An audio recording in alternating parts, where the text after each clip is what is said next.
그러므로 우리는 예수로 말미암아 항상 찬송의 제사를 하나님께 드리자. 이는 그 이름을 증언하는 입술의 열매니라. 오직 선을 행함과 서로 나누어 주기를 잊지 말라.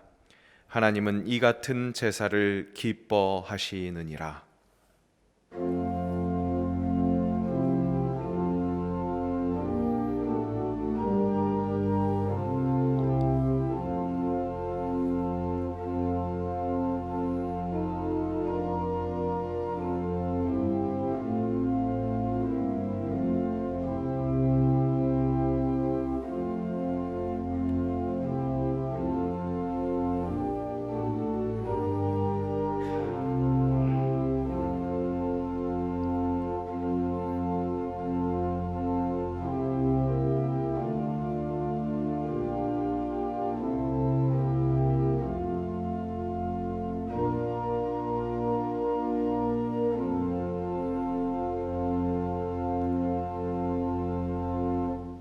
은혜가 풍성하신 아버지 하나님, 찬송과 경배를 드립니다.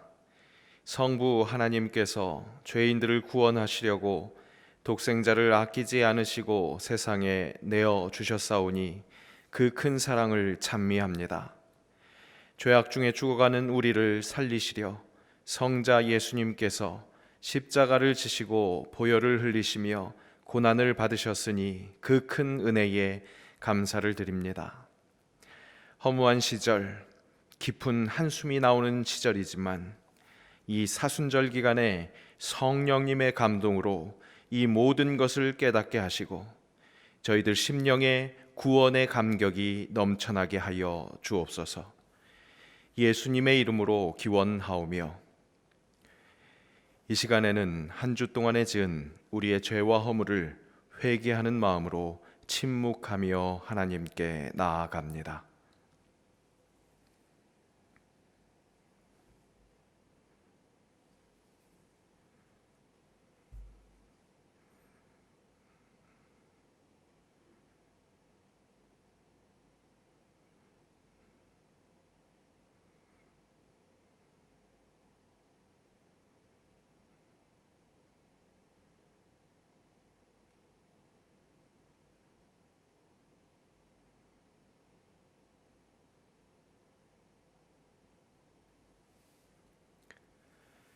회개하는 자에게 주시는 하나님의 말씀이 여기 있습니다.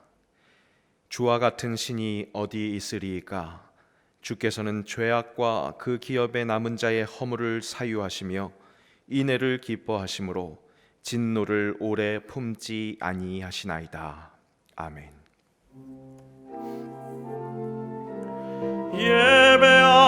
예배합니다. 찬양합니다. 주님 홀로 높임 받으소서.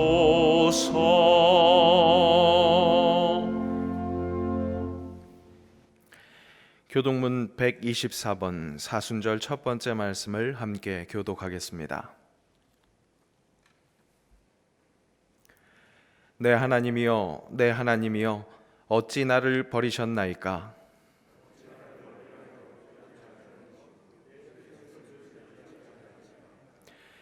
내 하나님이여, 내가 낮에도 부르짖고 밤에도 잠잠하지 아니하오나 응답하지 아니하시나이다.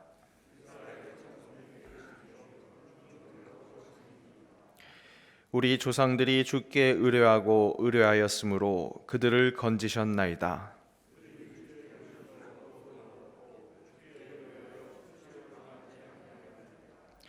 나를 멀리하지 마옵소서. 환난이 가까우나 도울 자 없나이다.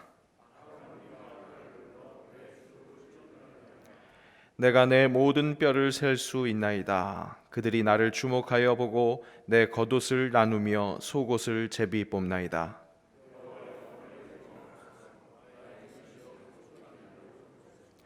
나를 사자의 입에서 구하소서. 주께서 내게 응답하시고 들소의 뿔에서 구원하셨나이다.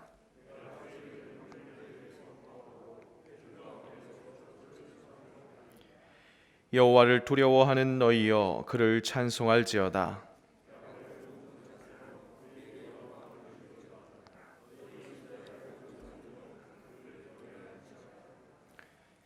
사도신경으로 우리의 신앙을 함께 고백합니다. 나는 전능하신 아버지 하나님 천지의 창조주를 믿습니다. 나는 그의 유일하신 아들 우리 주 예수 그리스도를 믿습니다. 그는 성령으로 잉태되어 동정녀 마리아에게서 나시고 본디오 빌라도에게 고난을 받아 십자가에 못 박혀 죽으시고 장사된 지 사흘 만에 죽은 자 가운데서 다시 살아나셨으며 하늘에 오르시어 전능하신 아버지 하나님 우편에 앉아 계시다가 거기로부터 살아있는 자와 죽은 자를 심판하러 오십니다. 나는 성령을 믿으며 거룩한 공교회와 성도의 교제와 죄를 용서받는 것과 몸의 부활과 영생을 믿습니다. 아멘.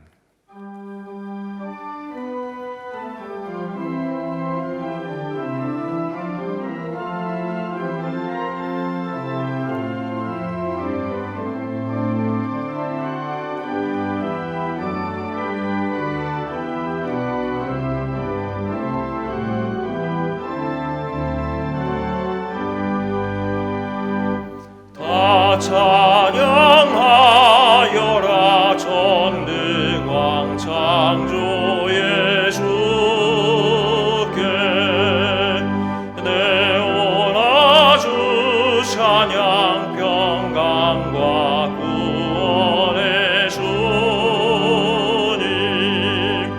성도들아 주 앞에 이제 즐겁게 찬양하여라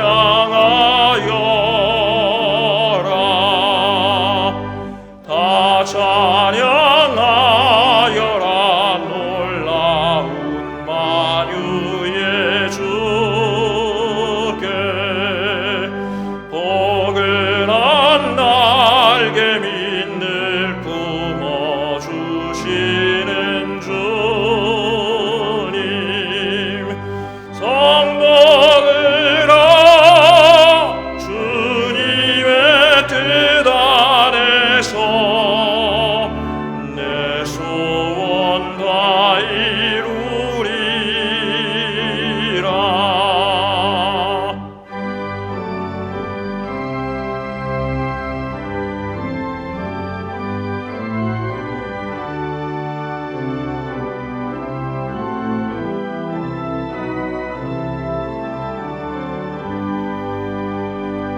다 찬양하여라 온 몸과 마음을 바쳐 이 세상 만물이 주 앞에 다 나와 찬양 성도들아 기쁘게 소리 높여 영원히 찬양하여라.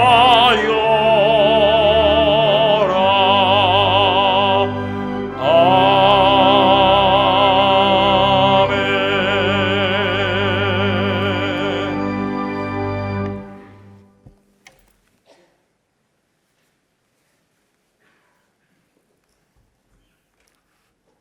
마태복음 25장 1절부터 13절까지 말씀을 봉독하겠습니다.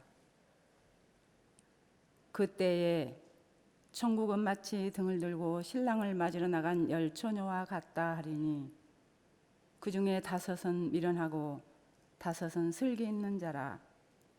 미련한 자들은 등을 가지되 기름을 가지지 아니하고 슬기 있는 자들은 그릇에 기름을 담아 등과 함께 가져갔더니 신랑이 더디 오므로 다 졸며 잘세. 밤중에 소리가 나되 보라 신랑이로다 맞으러 나오라 하매 이에 그 처녀들이 다 일어나 등을 준비할세. 미련한 자들이 슬기 있는 자들에게 이르되 우리 등불이 꺼져가니 너희 기름을 좀 나눠달라 하거늘 슬기 있는 자들이 대답하여 이르되 우리와 너희가 쓰기에 다 부족할까 하노니 차라리 파는 자들에게 가서 너희 쓸 것을 사라 하니 그들이 사러 간 사이에 신랑이 오므로 준비했던 자들은 함께 혼인잔치에 들어가고 문은 닫힌지라. 그 후에 남은 처녀들이 와서 이르되 주여 주여 우리에게 열어 주소서. 대답하여 이르되 진실로 너희에게 이르노니 내가 너희를 알지 못하노라 하였느니라. 그런즉 깨어 있으라. 너희는 그 날과 그때를 알지 못하느니라. 이는 하나님의 말씀입니다.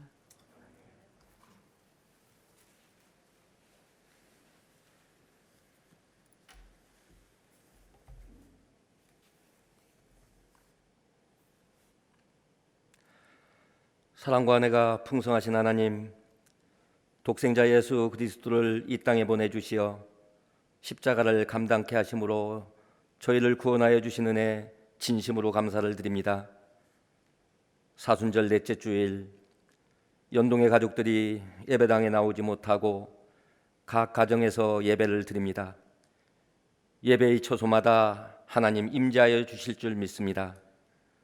우리 예배를 하나님 기쁘게 받아주시고 빠른 시일 안에 예배당에 모여 예배할 수 있도록 은혜를 베풀어 주시옵소서. 지난 한 주간 저희들의 삶을 돌아봅니다. 사순절을 지키며 경건과 절제의 삶을 살지 못하고 각자 소견대로 살았음을 고백합니다. 저희들의 죄 용서하여 주시고 예수님의 십자가를 깊이 묵상하는 사순절이 되도록 인도하여 주옵소서. 그리하여 십자가를 바라볼 때마다 마음의 큰 고통이 사라지고 눈이 밝아져 주님을 바라보게 하시옵소서.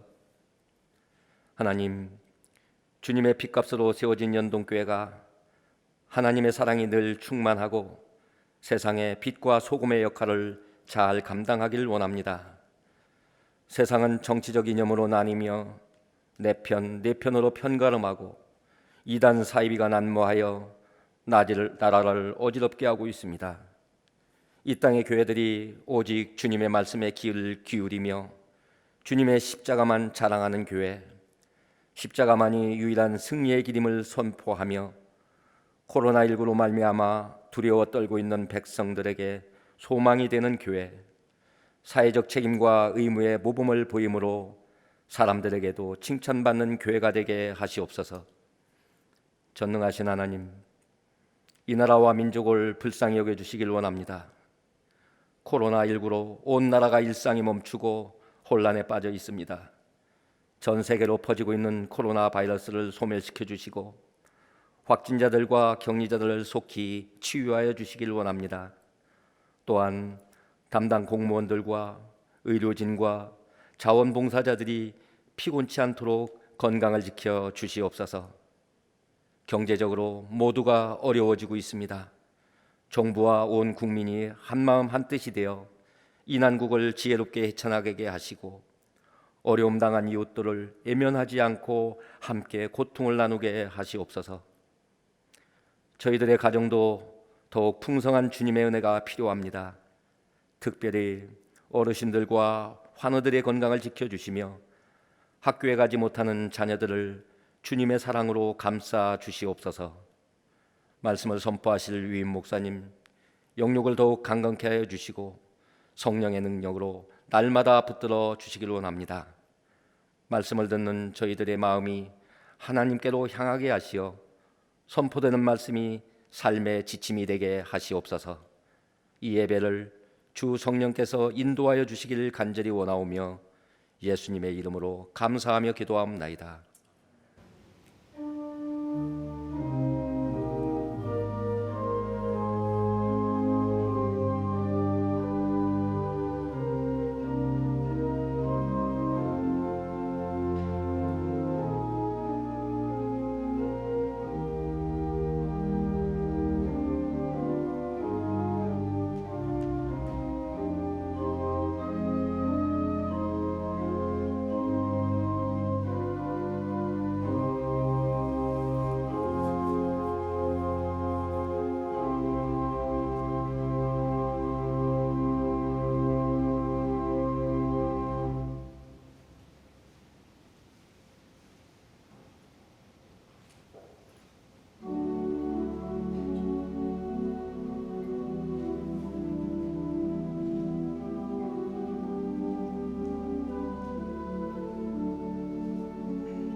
복의 근원 하나님 온 백성 찬송 드리고 저 천사여 찬송하세 찬송 성부 성자 성령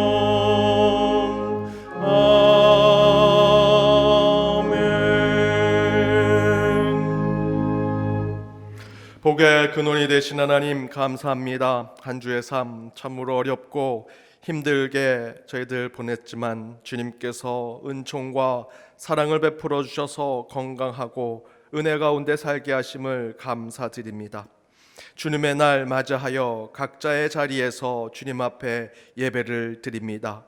이 예배를 주님께서 구별하여 주옵소서. 주님의 전에 오지 못할지라도 저희가 있는 곳에 성삼위 하나님께서 임재하셔서 주님께서 친히 구별하시는 예배의 자리가 되게 하여 주옵소서. 저희들 이 예배로 나올 때 빈손으로 오지 아니하고 하나님께 귀한 정성을 드립니다. 모든 것 하나님의 것이기에 11조와 주정 헌금을 결단하여 드립니다. 많은 감사의 제목을 한 주 허락하셨기에 감사 봉헌을 드립니다. 기도 가운데 구체적인 제목을 가지고 드리는 목적 봉헌물이 있습니다. 그 모든 봉헌물이 쓰여지는 곳곳에 하나님의 은혜와 사랑과 하나님의 나라가 세워지게 하여 주옵소서. 그러나 코로나 사태로 우리 성도님들의 일터와 직장 또 하는 일 가운데 경제적인 어려움을 겪고 있습니다. 주님 앞에 온전하게 드리지 못하는 저희들의 이 물질이 주님, 그러나 주님께서 채워주시는 것이 되게 하시며 저의 마음을 위로하시고 주님 앞에 드리지 못한 손길까지도 주님께 사랑이 가득 차게 하여 주옵소서. 오늘 예배 가운데 말씀을 듣습니다. 말씀 가운데 걸어오신 예수 그리스도를 만나게 하여 주옵시며 저희들 기도 가운데 저의 몸의 치유와 마음의 온전함이 이루어지게 하여 주옵소서. 찬양 가운데 오직 주님의 음성을 듣게 하시고 그 가운데 감사와 주님의 영광이 드러나게 하여 주옵소서. 한 주 걱정과 근심 이 시간 모든 것 내려놓고 주님께 나아갑니다. 수고하고 무거운 짐진 자들 주님 앞에 왔사오니 저희를 품어주시고 이 예배를 통해 더욱더 저희의 하나님의 사랑을 경험케 하여 주옵소서. 이 모든 간구 예수님의 이름으로 봉헌 기도 드립니다. 아멘.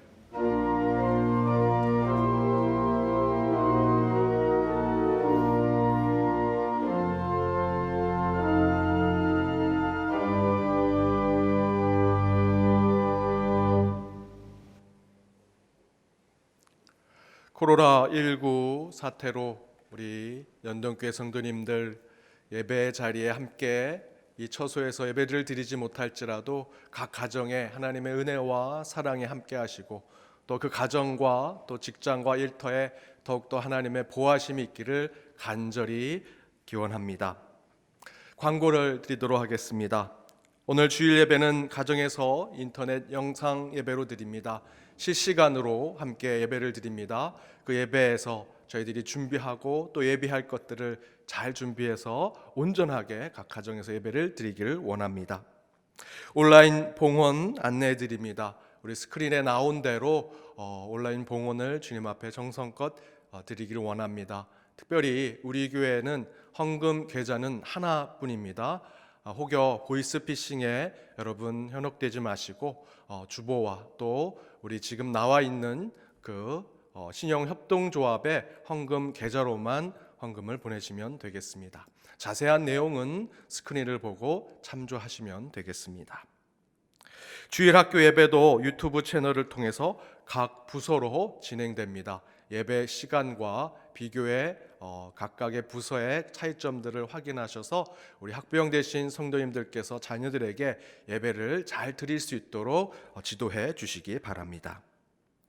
주일 오후 예배는 가정 예배로 드립니다. 주보 4면과 5면을 참조하시면 되겠습니다.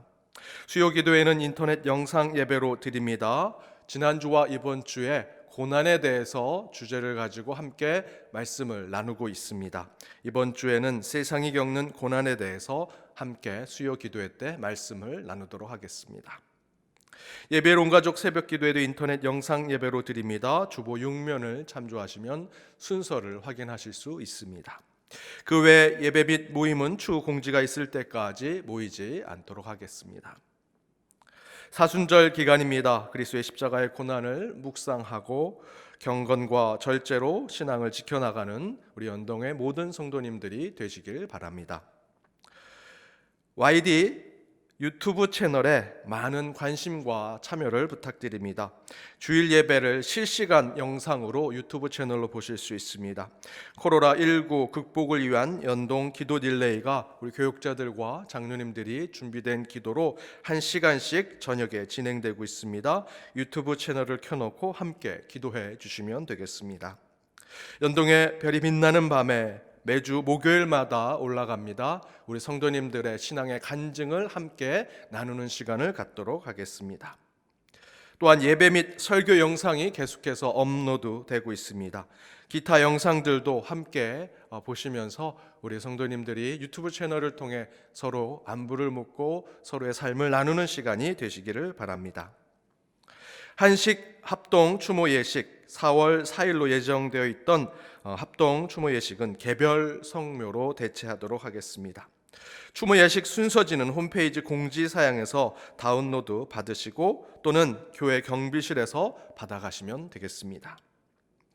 문화선교부에서 저희들이 유튜브 채널을 통해서 많은 영상들 제작하게 되는 상황에서 웹 디자인과 동영상 편집을 위해 우리 자원봉사하실 성도님들 계시면 우리 이근영 목사님께 문의하시면 되겠습니다. 교회 실내 및 가나의 집 방역을 매주 2회 이상씩 실시하고 있습니다. 우리 교회 방역과 성도님들의 건강을 위해서 함께 기도를 부탁드립니다.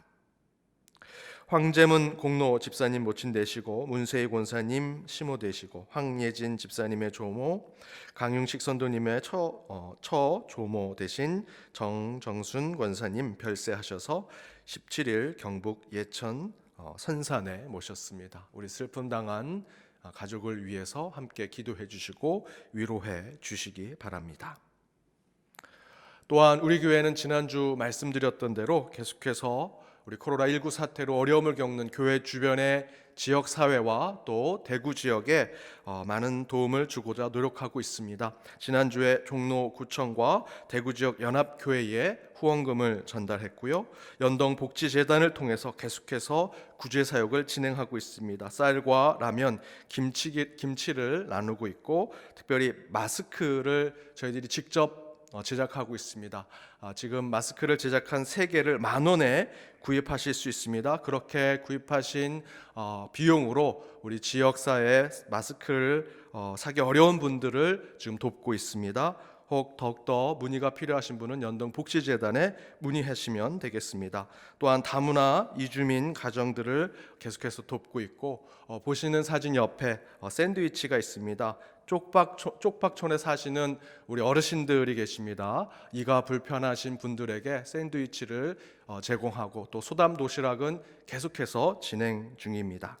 우리 교회는 특별히 이 코로나19 사태로 이벤트처럼 구제 사역을 하지 않습니다. 특별 봉헌도 저희들 걷지 않기로 했습니다. 여러분께서 십시일반으로 사랑의 기금 헌금해 주시고 또 여러 모양으로 후원해 주신 것을 가지고 우리 주변의 이웃들을 돕고 어려움을 겪는 이들을 돕는 교회가 되도록 하겠습니다. 묵묵하게 후원과 또 기도를 부탁드립니다. 우리 하나님께 찬양으로 영광 돌리겠습니다.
귀한 찬양 감사드립니다.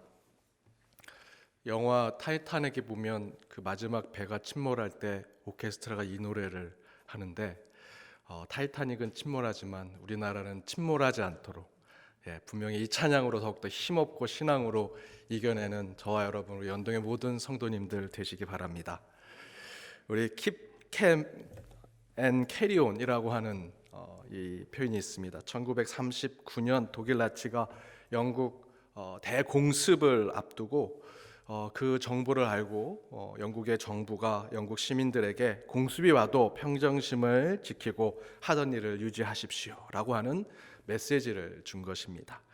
이것에 큰 힘을 얻고 영국이 그 전쟁에서 승리하게 되죠. 그런데 이번 호주 유력 일간지에 이 메시지를 이렇게 패러디했습니다. Keep calm and Korea on. 침착해라, 한국처럼 하면 된다. 지금 코로나 바이러스가 전 세계 곳곳에 확산되고 있습니다. 특히 유럽과 미주 사회는 한국보다 더욱더 심각한 지경에 빠질 정도로 아주 큰 확산이 이루어지고 있습니다.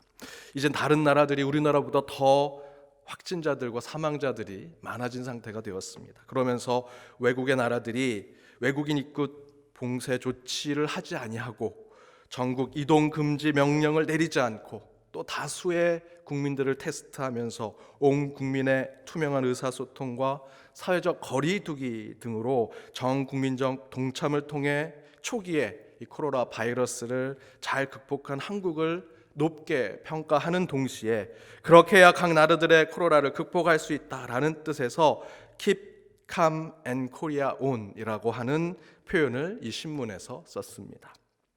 가깝게는 우리 성도님들 참 어려운 결정 가운데 이 바른 믿음을 신실하게 각 가정에서 이렇게 예배를 드리면서 그 믿음을 지켜주신 여러분께 감사드리고 또 나랑 상관없는 사람들의 일이라고 치부하지 않고 마치 내 일처럼 같이 아파하고 같이 걱정하고 같이 이겨내고자 한 우리 대한민국 모든 국민에게 감사합니다.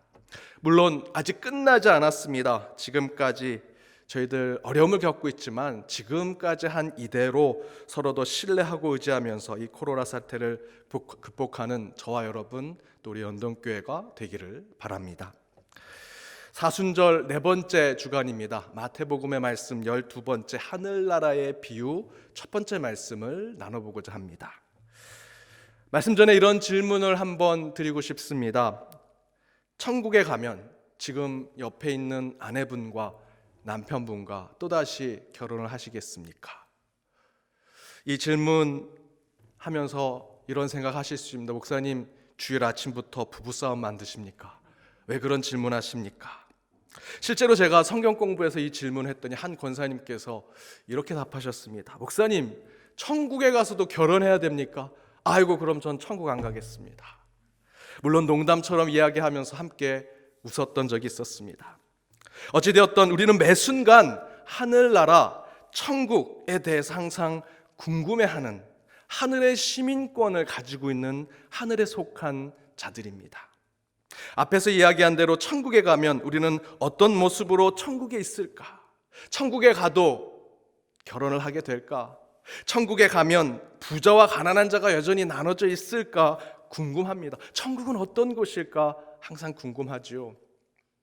제가 신앙적으로 고민이 많을 때 고등학생이었습니다. 고등부였는데 어른들이 듣는 성경 공부, 제 고등부 담당하시는 목사님께서 장년부들을 위한 성경 공부를 개설하셨는데 저랑 제 친구가 그 성경 공부에 등록해서 성경 공부에 함께 했습니다. 끝날 때마다 정말 고등학교 때 아주 심각하게 생각하던 영적 방황 가운데 신앙적 고민들을 항상 내놓곤 했습니다. 매번 그렇게 목사님과 우리 성도님들께 그 질문을 던지니까 하루는 한 장로님이 저와 제 친구를 향해서 이렇게 얘기하십니다. 너희들처럼 그렇게 신앙생활 하다가는 천국에 가도 개털 모자 쓸 거야. 제가 그 이야기를 듣고 욱했습니다. 아니, 천국에 가서도 개털 모자 쓰고 누구는 황금 연료관 쓰고, 아니 천국에 가도 서로 계급이 나눠져 있는가? 부자와 가난한 자가 있는가? 야, 그거에 천국인가? 하는 생각에 제가 장로님께 막 따져 물었습니다. 천국이 그런 곳입니까? 성경에 그렇게 나옵니까? 그래서 그날 저희들이 성경 공부가 보통 10시에 끝나는데 그날은 성경 공부가 다 끝나고 그 천국에 대한 이야기로 정말 열띤 토론을 하면서 12시까지 밤 늦게까지 함께 성경에 대한 천국에 대한 이야기를 했던 적이 있습니다. 어떤 결론이 났을까요? 죽어봐야 한다. 아무도 모른다. 이런 결론이 났습니다.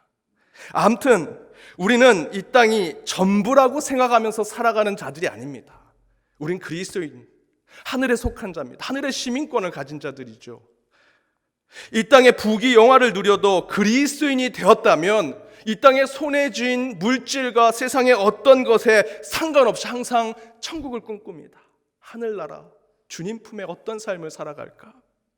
이 땅에서 중환병에 걸려도 큰 실패를 경험하고 가장 밑바닥의 삶을 살아도 그런 상황에 상관없이 우리는 하나님을 믿는 자들이 되면 저 천국을 꿈꾸게 됩니다. 그래서 이것처럼 우리 그리스도인들은 항상 천국에 대한 생각을 하며 살아가는 자들이라는 것입니다. 그런데 오늘 본문을 보니까 예수님께서도 바로 이 하늘나라, 천국에 대해서 얘기하십니다.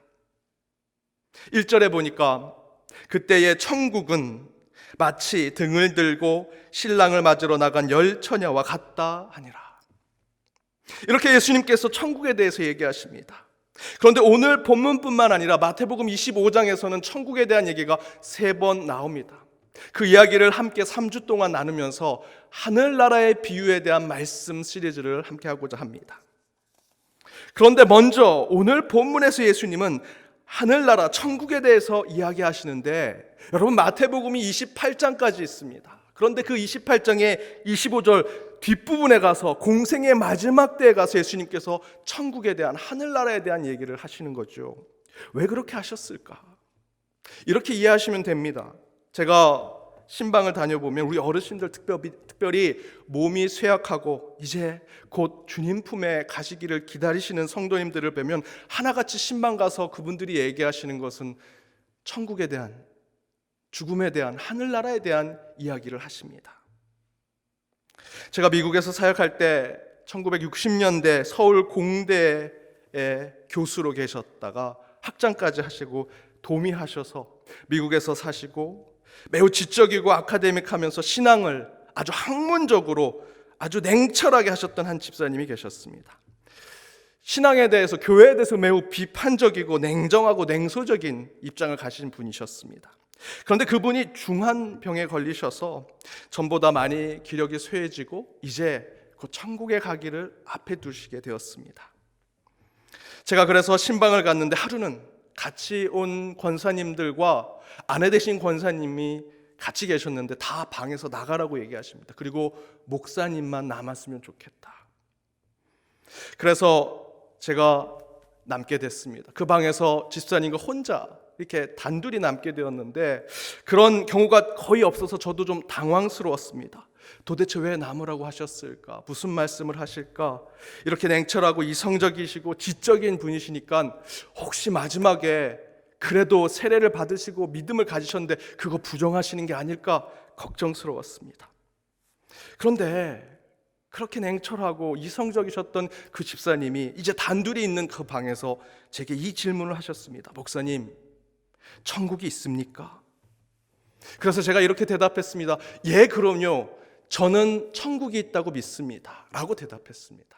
저는 지금도 그 대답이 너무나 후회스럽습니다. 그때 자신 있게 예, 그럼요. 집사님, 천국이 있습니다. 천국을 믿으셔야 합니다. 라고 답변을 드릴 걸 제가 제 주관적이고 개인적인 믿음처럼 얘기한 것이 지금까지 후회가 됩니다. 혹시 집사님 천국 있습니다, 집사님 믿으셔야 됩니다 라고 얘기하면 그 집사님이 무식한 목사라고 얘기할까 봐 그게 걱정이 돼서 주관적이고 개인적인 믿음처럼 그렇게 얘기했습니다.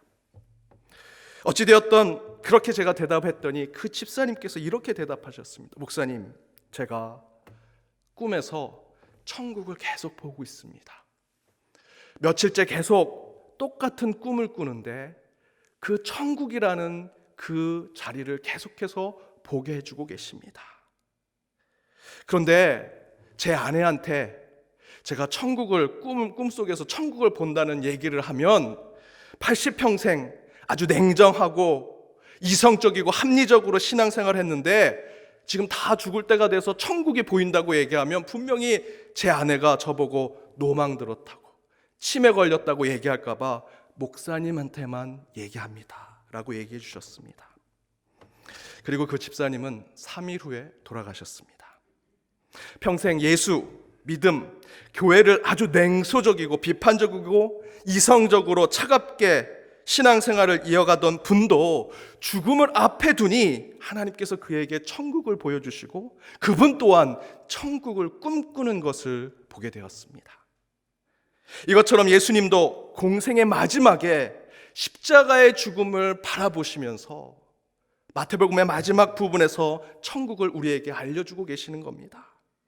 그런 것과 같이 예수님도 그 죽음을 바라보면서 오늘 이 말씀에 천국을 우리에게 알려주십니다. 환경운동가들이 지구의 시간을 얘기하는데 지금 지구의 시간이 저녁 9시 30분, 10시, 11시 거의 이제 자정 끝에 가 있다라고 얘기합니다. 지금 우리가 경험하는 것도 이 코로나19 사태 그 외에 많은 자연재해와 우리가 경험하는 것들도 다 종합해보면 이제 하나님의 때가 가까이 오는 것이 아닌가 생각이 듭니다. 그래서 더욱 우리는 마지막 때가 되면 천국을 생각하게 되죠. 바로 그와 같이 예수님도 이 십자가의 죽음을 바라보면서 천국을 얘기하시는 것이 마태복음 25장에 나오는 것입니다. 바로 그 첫 번째 하늘나라 천국의 이야기는 신랑을 기다리는 열처녀에 대한 이야기입니다. 정확하게는 천국은 마치 신랑을 기다리는 열처녀의 사건과 같다, 이야기와 같다라고 할 수 있습니다. 그렇다면 이 말씀에 무슨 이야기가 나와 있느냐? 중동 지방 결혼 풍습을 보면 밤에 신부들이 신랑을 기다렸다가 신랑을 맞이해서 함께 혼인잔치에 들어가는 풍습이 있었습니다. 그런데 언제 신랑이 올지 모르니 항상 등과 기름을 준비하면서 기다리는 것입니다. 여기까지는 예수님 시대에 비슷한 것입니다. 그런데 오늘 말씀에서는 좀 다른 것이 있습니다. 신랑이 늦게 오는 것이죠. 더 큰 문제는 신랑이 늦게 오는데 처녀들이, 신부들이 잠자고 있다라고 얘기하고 있습니다. 그런데 6절을 보니 밤중에 소리가 난다, 곧 신랑이 오는 소리를 듣게 된 것입니다. 여기서 둘로 갈라집니다. 슬기로운 처녀들은 기름을 준비해 놨습니다. 그래서 신랑을 맞이해서 함께 혼인잔치에 들어갑니다. 하지만 슬기롭지 못한 신부들은 등불이 꺼졌는데 기름이 준비되지 못했습니다. 그래서 불을 켜지 못해서 신랑과 함께 혼인잔치에 들어가지 못합니다. 그래서 8절에 기름을 준비하지 못한 처녀들이 미리 기름을 준비한 신부들에게 기름을 나눠달라고 합니다. 그러자 슬기로운 신부들이 이렇게 말하죠. 9절에 보면 우리와 너희가 쓰기에 다 부족할까 하노니 차라리 파는 자들에게 가서 너희 쓸 것을 사라. 그래서 기름을 사러 갔다가 다시 돌아오니 이미 천국 문이 닫혔습니다. 그 후에 남은 신부들이 이렇게 말합니다. 11절에 주여, 주여 우리도 그곳에 들어가게 해주십시오. 그러자 주인이 대답합니다. 12절에 내가 너희를 알지 못한다. 바로 여기까지가 예수님께서 천국에 대한 이야기를 하시는 것의 하늘나라 이야기의 첫 번째 얘기입니다.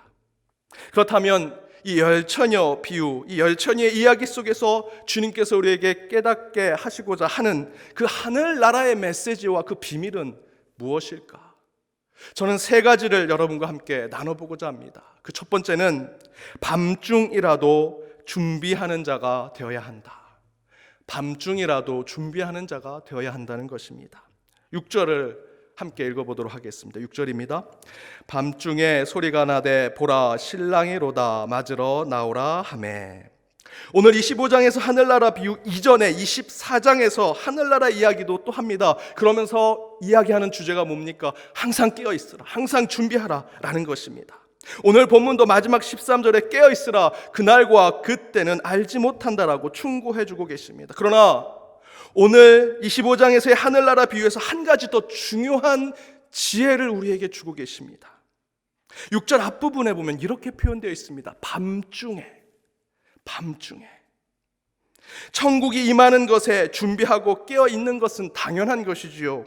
그러나 오늘 열처녀 비유에서 하늘나라에 대한 메시지는 한 가지 더해서 우리에게 지혜를 주고 계십니다. 깨어 있고 준비하되 밤중에라도 그렇게 해야 한다. 밤중, 어둠에 있는 시간, 어둠의 시간 무엇을 뜻합니까? 영적으로 내가 암흑의 시간에 있는 것입니다. 영적으로 침묵의 시간에 있는 것입니다. 영적으로 꽉 막힌 시간에 있는 것입니다. 지난 3월 14일 토요 새벽 기도의 설교, 아직 어두울지라도 라는 설교의 제목 혹시 기억하십니까? 요한복음 20장 1절에서 10절 말씀을 가지고 설교를 했습니다. 예수님께서 부활하시는 날 그것을 확인했던 사람들, 베드로, 예수님이 사랑하는 제자, 그리고 막달라 마리아 이야기가 나옵니다. 그런데 그 말씀의 1절의 본문이 굉장히 중요합니다. 1절을 함께 읽어보겠습니다. 안식 후 첫날 일찍이 아직 어두울 때에 막달라 마리아가 무덤에 와서 돌이 무덤에서 옮겨진 것을 보고, 안식 후 첫날 일찍이 아직 어두울 때라고 기록하고 있습니다. 물론 물리적인 시간 가운데 새벽 그 어두운 때를 이야기하고 있는 것이지요. 그러나 요한복음의 말씀을 잘 읽어보시면 요한복음의 특징 가운데 하나가 바로 이야기가 전환될 때, 어떤 시간적 표현이 나올 때 그것은 단순히 물리적 시간을 이야기하는 것이 아닙니다. 영적인 상태를 이야기합니다.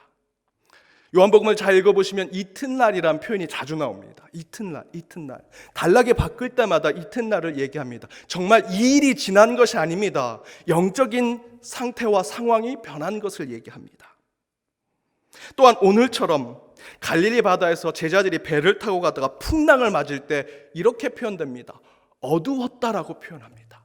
물론 어두울 때 풍랑이 왔겠지요. 하지만 더 중요한 것은 요한복음 기자가 지금 요한복음 6장 17절에서 어두웠다라고 표현하는 것은 영적인 상태를 얘기합니다. 제자들이 영적으로 침체되어 있고 매우 다운되어 있고 꽉 막혀 있고 그런 상태를 설명하는 것입니다.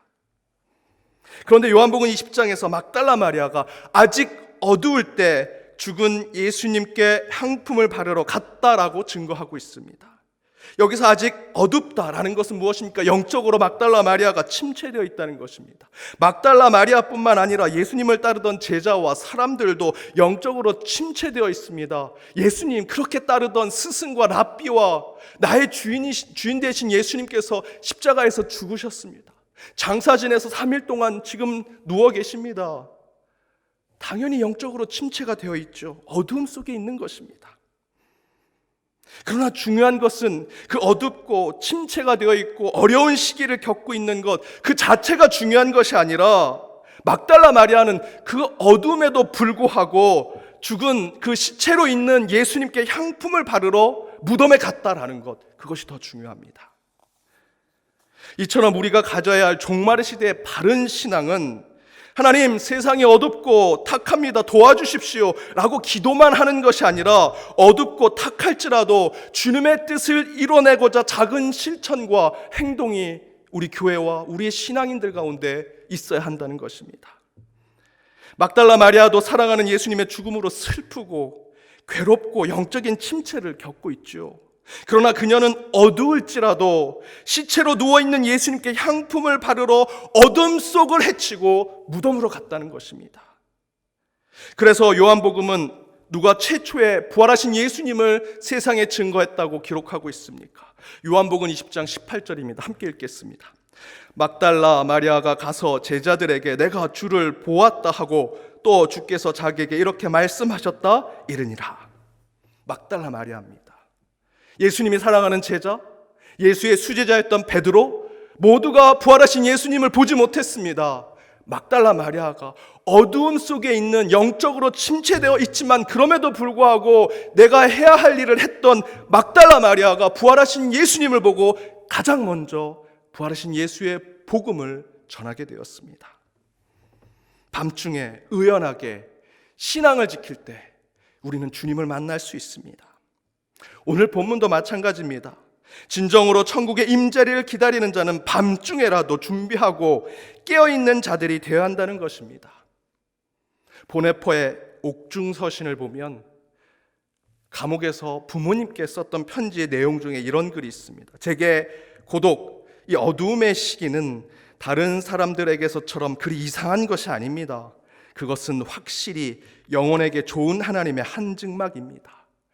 한증막에 있으면 답답하죠. 어둠의 시기처럼 느껴집니다. 하지만 그것은 우리 믿는 자들에겐 굉장히 중요한 시기입니다. 폴 틸리 신학자도 이렇게 얘기했습니다. 인간은 어둠의 시기를 통해 진짜 종교인이 된다. 사랑하는 여러분, 특별히 코로나19 사태로 밤중과 같은 어둠의 시간을 보내는 우리 현동의 식구 여러분, 그러나 우리는 막달라 마리아처럼 어둠 속에서 향품을 준비하는 자들이 되어야 합니다. 슬기로운 신부들처럼 밤중에라도 기름을 예비하고 준비하는 자들이 되어야 천국에 한 걸음 더 들어갈 수 있습니다. 힘들고 어렵죠. 침체되어 있습니다. 재정적으로 경제적으로 너무나 지쳐 있습니다. 그럼에도 불구하고 우리가 해야 할 일을 해야 합니다. 특별히 우리가 신앙인으로서 해야 할 일을 할 때 하나님께서 우리에게 천국을 허락하실 것입니다. 두 번째는 충분한 기름을 가지고 있어야 한다라는 것입니다. 기름을 가지고 있어야 한다. 8절을 함께 읽어보겠습니다. 미련한 자들이 슬기 있는 자들에게 이르되 우리 등불이 꺼져가니 너희 기름을 좀 나눠달라 하거늘. 슬기롭지 못한 신부들은 기름이 부족해서 신랑을 맞이하지 못했습니다. 그래서 8절에서는 기름을 준비한 신부들에게 나눠달라고 요청합니다. 하지만 거절을 당하지요. 그렇다면 여기서 기름이 무엇이겠습니까? 신앙적인 또는 성경적인 의미에서 기름은 무엇일까? 마태복음 전체를 보면 마태복음은 유대인들에게 복음을 전했던 책이라 이 율법에 대한 이야기들이 많이 나옵니다. 그래서 마태복음 5장에 보면 산상수훈이 나오죠. 이렇게 해라, 명령하는 율법적인. 따라서 그런 마태복음 전체적인 맥락으로 본다면 이 기름은 이 마태복음에서 얘기하는 신앙적인 선행, 착한 일을 하는 것이라고 할 수 있습니다. 그러나 로마 카톨릭으로부터 종교개혁을 일으켰던 루터는 이 기름을 믿음이라고 얘기합니다. 또한 경건주의자들은 이 기름을 영적 경건함, 누군가는 사랑 또는 누군가는 지혜라고도 얘기합니다. 그렇다면 답은 무엇이겠습니까? 답은 그런 모든 그것을 다 종합하는 그리스도인의 의무적인 삶이 바로 기름입니다. 곧 마태복음 전체 주제의 맥락에서 보는 신앙 가운데 선행을 하는 삶, 그거와 더불어서 루터가 얘기하는 단단한 믿음, 경건주의자들이 얘기하는 영적인 경건함, 그리고 많은 이들이 얘기하는 사랑과 우리 신앙 안에 지혜를 갖는 것, 그 모든 것을 다 지키려고 하는 것이 바로 오늘 본문에 나오는 기름이다라는 것입니다. 간단히 얘기하면 팔방미인의 신앙인이 되어야 합니다. 구제도 봉사도 말씀도 기도도 찬양도 전도도 다 잘하고자 하는 것이 기름이 되어야 합니다. 이것처럼 그리스도인의 온전한 삶에 필요한 모든 것을 준비하는 것이 바로 하늘나라로 가는 길을 준비하는 신앙의 기름이 될 수 있다는 것이지요. 그래서 오늘 본문 9절에 보면 슬기롭지 못한 신부들이 기름을 준비한 신부들에게 기름 좀 달라고 하니 매몰차게 거절을 당합니다. 사람들은 이 구절을 읽고 이렇게 얘기합니다. 아니, 기독교가 베풀고 나누고 사랑을 하는 종교인데 이렇게 매몰차게 할 수 기름 조금 나눠주면 됐지라고 생각하는데 왜 성경은 이렇게 기록했을까? 왜 이렇게 단호하게 거절을 표현했을까? 그 이유는 바로 이 기름은 우리 그리스도인의 종합적인 삶이라고 한다면 그 삶을 떼어줄 수 없기 때문입니다. 이 거절의 모습은 냉정하고 매몰차고 단호합니다. 사랑이 없는 것 같은 모습이지만 그런 모습을 비유하는 것이 아닙니다. 기름을 나눌 수 없다라는 아주 강력한 표현입니다. 왜냐하면 기름은 그리스도인의 삶이기 때문이죠. 쉽게 말씀드리겠습니다. 여러분, 제가 가끔 신방에 가면 믿음이 좋은 우리 장로님 또는 권사님, 집사님 가정이 있습니다. 그 부부는 너무나 신앙이 좋습니다. 그런데 항상 기도 제목 가운데 자녀의 기도 제목, 특별히 자녀의 신앙에 대한 기도 제목을 내놓는 분들이 계십니다. 그 분은 굉장히 신앙이 좋은데 자녀들은 신앙이 좋지 못합니다. 믿음 생활을 잘하지 못합니다. 아무리 그 부모가 자신의 살을 떼어줘도 그들은 구원받지 못합니다. 자신이 결단하고 고백하지 않는다면 신앙이 자랄 수 없습니다. 믿음이 커질 수 없습니다. 바로 그것을 얘기하는 겁니다. 저는 우리 교회 초대 목사님이신 제임스 게일 목사님을 굉장히 존경합니다. 성도님들을 너무나 사랑하셨던, 그래서 착한 목자라는 별명을 갖고 계셨습니다. 또한 나치에 나서서 행동하는 그리스도인이셨던 보네퍼 목사님도 존경합니다. 또한 저의 박사 논문 지도 교수님이셨던 로버트 스라이터 교수님, 사람들은 잘 모르지만 저는 그분을 참으로 존경합니다. 먼 나라에서 전혀 다른 문화를 가지고 있는데 늘 제 얘기를 들어주시고 인격적으로 대해주신 그 교수님의 그 성품이 너무나 존경스럽습니다. 살아계신 분으로는 분당 우리 교회 이찬수 목사님을 존경합니다. 진솔하시고 겸손하신 그분을 존경합니다. 그런데 여러분, 제가 그분들의 성품, 신앙, 인격, 믿음 존경하고 좋아한다고 해서 제가 그렇게 그분들을 좋아하는 것으로 제가 구원받는 자가 될 수 있을까요? 제가 그분들의 뛰어난 삶과 신앙, 믿음과 사랑을 나눠주십시오, 제게 좀 빌려주십시오 해서 제가 딱 받는다고 해서 제가 구원받는 자가 되겠습니까? 천국을 갈 수 있겠습니까? 그럴 수 없습니다. 그분들의 성품, 인격, 신앙, 믿음 빌릴 수도 없고 나눌 수도 없습니다. 바로 그 얘기를 하는 겁니다. 기름은 빌릴 수 있는 것이 아닙니다. 오랜 동안 준비하고 만들어 가질 수 있는 것이 기름이어야 합니다. 어디에서 빌리거나 살 수 있는 것이 아닙니다. 반드시 그날 그때에 맞춰 준비하고 예비하는 것이 천국을 향해 가는 기름이 되어야 합니다. 여기서 기름을 오랜 동안 준비하고 예비해야 한다는 것은 제가 앞에서 말씀드린 제가 존경하는 분들의 신앙과 믿음, 사랑과 인품을 나도 똑같은 수많은 시간들과 수많은 세월들을 투자해서 연단하고 훈련하고 몸에 배이도록 살 때 그때 제가 얻을 수 있는 겁니다.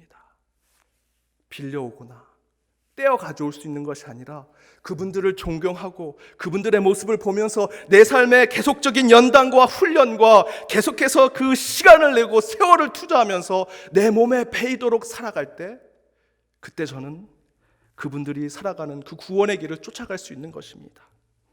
이것처럼 여러분, 하늘나라의 삶을 준비하기 위해서는 그리스도인으로서 지켜야 하는 모든 영적이고 신앙적인 삶을 갖추도록 노력해야 됩니다. 그것이 기름이 되어야 합니다. 기름은 단번에 준비될 수 있는 것이 아닙니다.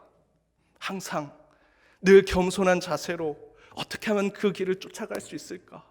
먼저 가신 분들의 그 훌륭한 발자취를 어떻게 따라갈 수 있을까? 늘 시간을 투자하고 그 가운데 내 삶을 내려놓고 헌신하고 희생할 때 그 안에 진정한 한 방울의 기름이 나올 수 있는 것입니다. 항상 예수님처럼 살고자 훈련하고 준비하십시오. 그때 우리 주님께서 그 천국의 삶을 우리에게 허락하시리라 믿습니다. 마지막 세 번째는 언행일치의 기도자가 되어야 한다는 것입니다. 우리 11절 말씀을 함께 읽겠습니다. 그 후에 남은 처녀들이 와서 이르되 주여 주여 우리에게 열어주소서. 11절에서 혼인잔치에 들어가지 못한 신부들이 이렇게 외칩니다. 주여 주여 열어주소서, 문을 열어주소서. 그러나 주인은 열어주지 않습니다. 왜 그럴까요? 그들의 외침, 그들의 기도가 거짓이기 때문입니다. 왜 거짓입니까? 그들의 입술, 그들이 고백한 것이 그들의 삶과 일치하지 않기 때문입니다. 말로만 잔치를 준비했을 뿐입니다. 그러나 그 잔치에 들어가기 위해서 기름도 준비하지 않았습니다. 깨어있지도 못했습니다. 잠자고 있었습니다. 그러니 그 앞에서 문을 열어주십시오라고 하는 그 기도가, 그 외침은 모두 가식인 거죠. 아무것도 준비하지 않고 그저 문만 열어달라고 하는 것입니다. 주여 주여 열어주소서 하는 요청은 언행일치가 되지 않은 기도였을 뿐입니다. 그러면 천국의 문은 열리지 않습니다. 한 어머니가 아들을 간디에게로 데려와서 선생님, 제발 제 아들이 매번 이 설탕을 퍼먹는 이 습관을 고치도록 한마디만 해주십시오. 얘야 설탕 먹지 마라, 한마디만 해주십시오.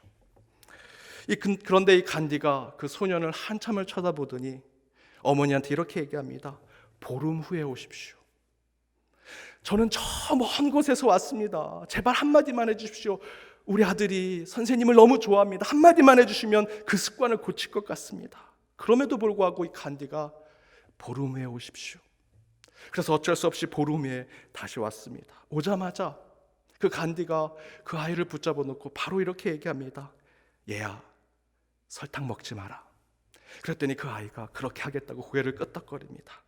어머니는 감사의 인사를 하고 떠나려고 하는데 너무 궁금해졌습니다. 아니 15일 전에 얘기하지, 그 한마디 왜 이제 와서 얘기하라고 했던가? 왜 지금에 와서 15일 기다리라고 하셨습니까? 라고 물었더니 간디가 이렇게 얘기합니다. 저도 2주 전까지는 항상 이 아이처럼 설탕을 퍼먹었습니다. 무슨 뜻입니까? 간디는 자신이 지키지 못하는 것을 얘기할 수 없었습니다. 그래서 15일 동안 자신이 그것을 고치고 나서 그 아이에게 이야기해 준 것입니다.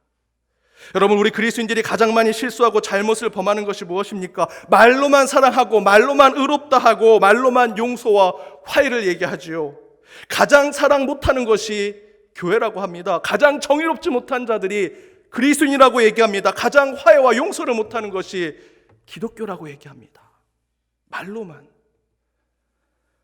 천국은요, 기름도 준비하지 않으면서 그저 눈물로 주여 주여 문을 열어 주옵소서 하는 거짓 기도에 열리는 곳이 아닙니다.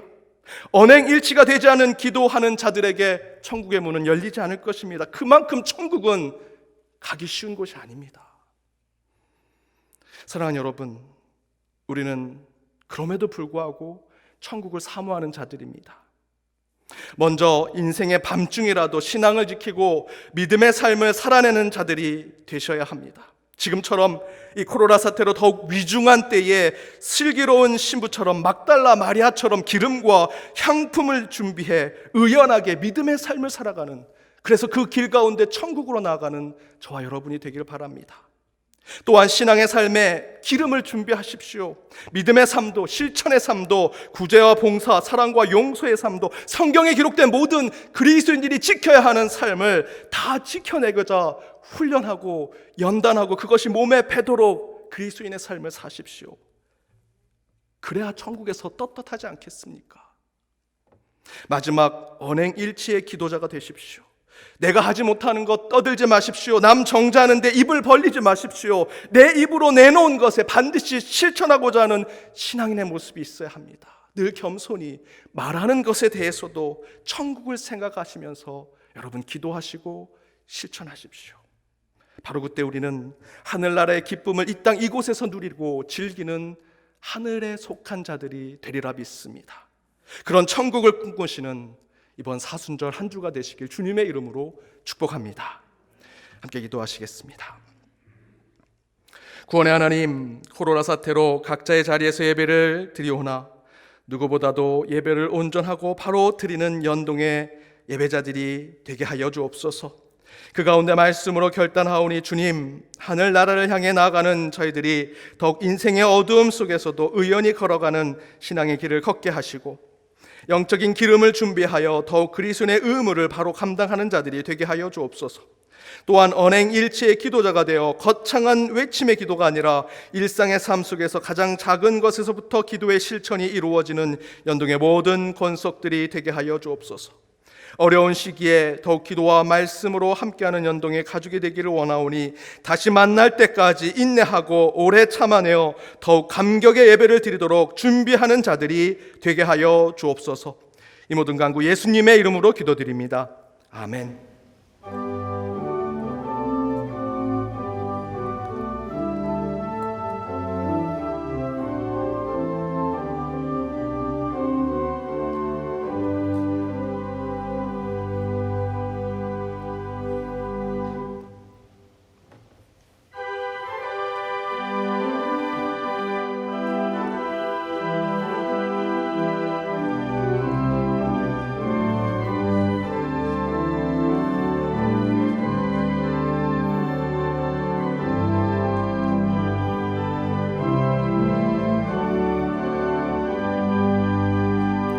주의 음성을 내가 들으니 사랑한단 말일세. 믿는 마음으로 주께 가오니 나를 영접하소서. 내가 매일 십자가 앞에 더 가까이 가오니 그새 주의 흘린 보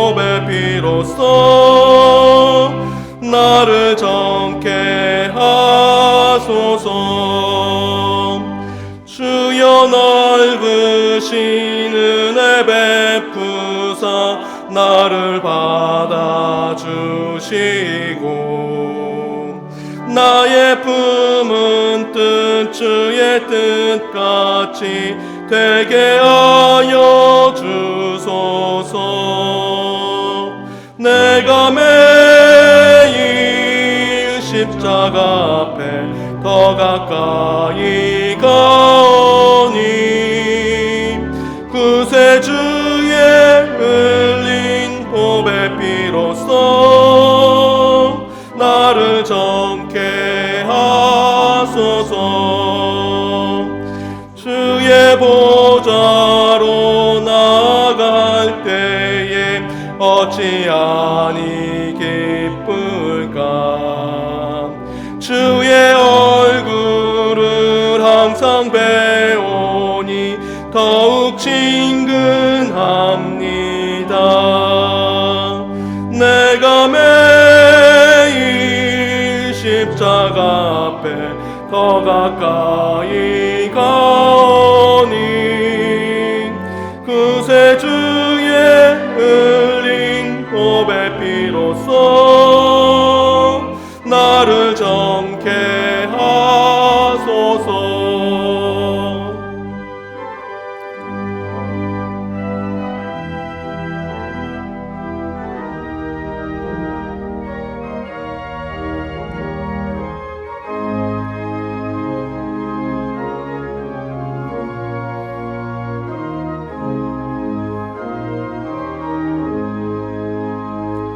우리 구주의 넓은 사랑을 증량할 자 없으며 주가 주시는 참된 기쁨도 헤아릴 수 없도다.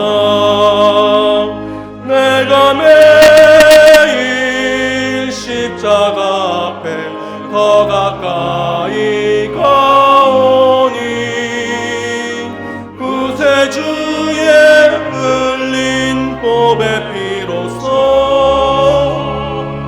나를 정케 하소서.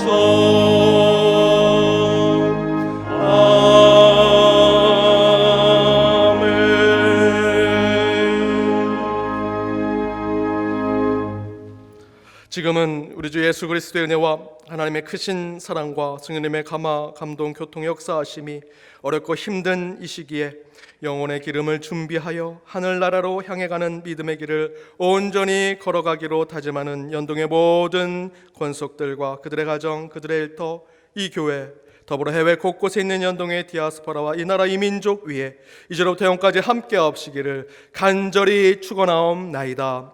아멘.